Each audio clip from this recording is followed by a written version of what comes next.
Good morning friends. मैं हूं ज्योतिर्मय और आप देख रहे हैं मेरा channel how to win election in India.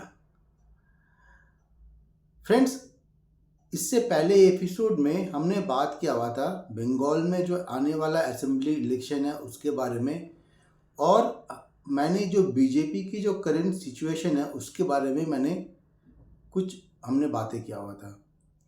हमने बोला हुआ था कि बीजेपी की जो प्रधानमंत्री में ब्रिगेड में आने के बाद एक हाइप मिला हुआ है, उनको कैसे वो रख सकते हैं अगले 1 महीने तक, 1 महीने बाद जो चुनाव होए तब तक। बीजेपी ने अभी तक, जब हमने बोला हुआ था, बहुत ही अच्छा स्टेप लिया हुआ है, सोच समझ के स्टेप ले रहे हैं। उन्होंने काफ़ी सारा ऑलमोस्ट 80% कैंडिडेट का भी डिक्लेयर कर दिया हुआ है, जिसमें ज़्यादातर कंट्रोवर्सी ऐसा है नहीं, सब अपने अपने कैंपेनिंग में हैं वो। पर यहाँ पे एक ऐसी जगह पे अटक गया उनका, जिसको मैं बोल सकता हूँ ना, एक जैसे कहते हैं ना, एक पेच फंस गया वो। अभी अभी 2 साल पहले जो आरजी कर में इंसिडेंस हुआ था, जिसमें एक लड़की, एक डॉक्टर, अभया का नाम से, अभया उनका हालांकि असली नाम नहीं है, फिर भी अभया का नाम से बोला जा रहा है, उनको उनका रेप हुआ, मर्डर हुआ। फिर उसके ऊपर काफ़ी सारे हंगामे हैं, पूरे ऑल ओवर द वर्ल्ड हंगामा हुआ। अभी उनकी मदर चुनाव लड़ना चाहती है एक कॉन्स्टिट्यूएंसी वेस्ट बंगाल में, पानीहाटी, वहाँ से अभी तक बीजेपी ने कोई कैंडिडेट डिक्लेयर नहीं किया, और उसकी मदर चाहती है कि वो बीजेपी की तरफ से चुनाव लड़े, ताकि वो अगर एमएलए बने या मिनिस्टर बने, वो ह्यूमन सुरक्षा जो है, महिलाओं की सेफ्टी के ऊपर काम कर सके। अब यहाँ पे बीजेपी के लिए एक, कहते हैं ना, बहुत एक तरफ गड्ढा एक तरफ खाई जैसे बोलते हैं ना, उस सिचुएशन पे आ गए वो। अगर वो कैंडिडेट उनको, उसकी मदर को कैंडिडेट नहीं बनाते हैं, तो एक तरह से क्या होगा, कुछ लोग हैं, एक काफ़ी पोर्शन जो अभया के साथ थे, उनके जब एजिटेशन हुआ तो उनके साथ खड़े हुए थे, तो वो खिलाफ हो जाएंगे, कहे कि उन्होंने उसकी मदर की तरफ साथ, तो बीजेपी इतना क्लोज था, पर जब टिकट देने की बात आई तो टिकट नहीं दे पाए वो।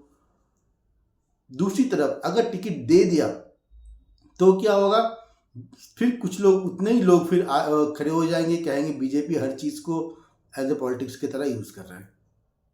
तो बीजेपी को यहाँ पे क्या करना चाहिए, बहुत सोच समझ के वो, अब उसकी मदर ने बोला तो है, पर बीजेपी के लिए एक दुविधा है कि वो कैसे इसको काउंटर करे। इसी के बारे में हम थोड़ा सा चर्चा करते हैं आज। जैसे मैंने बोला कि उस 2 साल पहले हुए आरजी करके इंसिडेंट्स के साथ बहुत लोगों का बहुत सॉफ्ट कॉर्नर है, पर ज़्यादातर लोग चाहते हैं कि वो चुनाव में ना आए, मतलब इसको पॉलिटिसाइज, इस इंसिडेंट्स को पॉलिटिसाइज ना किया जाए। पर एट द सेम टाइम अगर पॉलिटिकल पार्टी अगर उनको टिकट देने से इनकार करते हैं, तो फिर वो कहेंगे कि उनको फिर प्रॉपर रिस्पेक्ट नहीं मिला, तो उसको कैसे करें।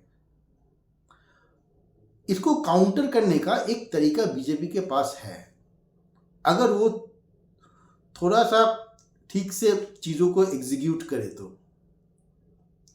2020 गलवान, जिसमें इंडिया और चाइना के जो आर्मी जवान से, उनमें एक मुठभेड़ हुआ था, बहुत लोगों को याद होगा, जिसमें कहा गया कि इंडिया के 20 सोल्जर, 20 जवान शहीद हुए, और उनमें से एक जवान राजेश ओरांग, सिपाही राजेश ओरांग, वो बंगाल के थे, बंगाल के बीरभूम डिस्ट्रिक्ट में थे।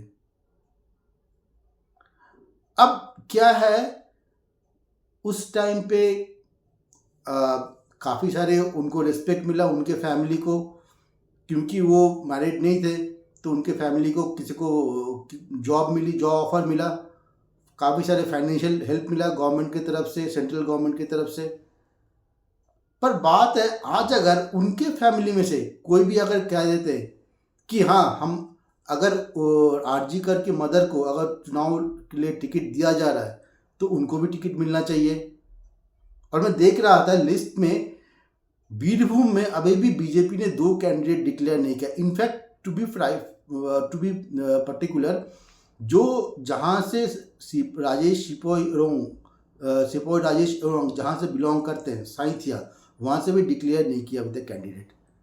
तो उनके फैमिली में से अगर कोई आ जाए कि हमें भी टिकट चाहिए, क्योंकि अगर आरजी कर के मदर को मिल रहा है तो हमें भी मिलना चाहिए, तो फिर इक्वेशन बिल्कुल बदल जाएगा। फिर सब लोग क्या कहेंगे, सब लोग हर जो भी है, किसी के साथ फैमिली के साथ कुछ भी होता, उसको प्लेटफॉर्म को यूज़ करे टिकट लेने के लिए। तो उस टाइम पे बीजेपी के पास ऑप्शन रहेगा, वो आरजी कर में जो लेडी डॉक्टर उसके मदर को टिकट ना भी दे तो उनको वो न्यूट्रलाइज कर सकते हैं उसको। पर हाँ, ये चीज़ बहुत कैलकुलेटेड रिस्क के तहत करना पड़ेगा, क्योंकि थोड़ी सी भी गलती है तो ये चीज़ एकदम से आपके खिलाफ जा सकता है। और बिल्कुल कहते हैं ना, अगर दोनों इंसिडेंट्स, आरजी कर का इंसिडेंट्स और गलवान इंसिडेंट्स, दोनों इंसिडेंट्स बहुत इमोशनल अटैचमेंट है इंडिया के लोगों के साथ या बंगाल के लोगों के साथ। तो थोड़ी सी भी अगर गलती हो तो मतलब पूरा चीज़ एकदम बिखर जाएगा। अब बीजेपी के पास बंगाल में इतनी अच्छी लीडरशिप है या नहीं है, ये तो वो लोग ज़्यादा बेहतर बता सकते हैं। पर हाँ, इसका एग्जीक्यूशन अगर ठीक तरह से किया जाए तो बीजेपी अभी जो एक दुविधा में है, एक तरफ गड्ढा एक तरफ खाई, इससे निकल सकते हैं। उम्मीद करता हूँ कि प्रॉपर स्टेप ही लेंगे, बेहतर है। उनके इलेक्शन मशीनरी काफ़ी स्ट्रांग है। खैर जो भी हो, आगे हमें जानने को मिलेगा अगले 2-4 दिन में, जब उनका फुल कैंडिडेट लिस्ट है, उनको वो क्या स्टेप लेते हैं। पर आने वाला एक हफ्ता बीजेपी के लिए बहुत क्रूशियल है, खासकर बंगाल बीजी के लिए, अपनी पेंडिंग कैंडिडेट लिस्ट डिक्लेयर करने के लिए। आज के लिए इतना ही। उम्मीद करता हूँ मेरा वीडियो आपको पसंद आया तो लाइक करिए, शेयर करिए, और जो भी आपके कमेंट्स है कमेंट्स बॉक्स में डालिए। आपकी कमेंट्स हमारे लिए मोटिवेशन है और बेहतर से बेहतर वीडियो बनाने के लिए। आज के लिए इतना ही। Thank you for watching. Thank you.